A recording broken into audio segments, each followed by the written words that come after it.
what is day trading and how I look at it in under 5 minutes. Day trading is basically an auction, and the product, it doesn't matter what the product is. If you're looking to flip an item, buy and sell a product, make commission, make a profit off the spread, you need to find a product. Just in the same way, previously I used to sell products on eBay. I used to sell a lot. I was very proficient. I got really good at the game of selling on eBay. And people all the time are flipping items. So you could flip phones on eBay. Some people flip clothes. They go to a surplus store, they'll buy clothes at wholesale, and they know what they can mark it up at, and they sell it. And they make the profit. They make the spread in between. Same way, there's some people who buy and sell gaming consoles.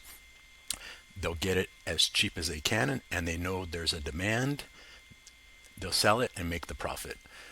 Higher ticket items also sell well on eBay. You got high end watches that sell really good. Some people collect them, so you know if you get a good deal, you could flip it on eBay, make a good profit. There's a lot of items, thousands of items that you could buy and sell on eBay to make a profit. Trading is the same concept. We're flipping an item. The product that I choose to buy and sell is SPY, the S&P 500. Why? Because it's the most liquid asset on the stock market. $6 trillion, $6 trillion per day gets bought and sold.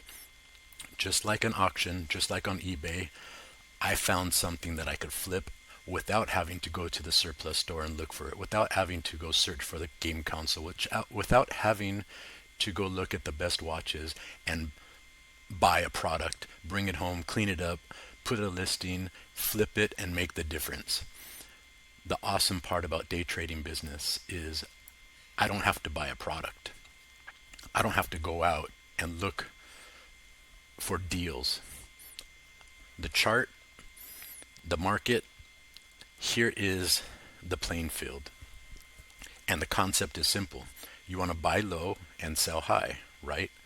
So, for an example, today price gapped up, price moved up or almost 0.75%. So we know that the buyers are in control. The buyers are here. So all our job is as traders is to look for a deal. We want to buy low, sell high. So we could start by charting out. Here is a support level. This morning, we could say that price, I could move this to here. For example, this is a rough guesstimate. So here's our first algorithm in the morning that was just buying in this controlled, was selling in this controlled selling algorithm. We know that buyers are here because price gapped up in the morning. So you're looking for a deal. Once you see that there's support right here, just like a store, if a store was offering a discount and you see that at this price, buyers started buying it up, well, there's a memory of this. So next time price returns to this support level, we know that there's buyers at this level and they may buy it up again, and we see it again. Price comes back down. The store is offering a discount. As soon as it hits this support level, there's buyers again. So if I was looking to take a trade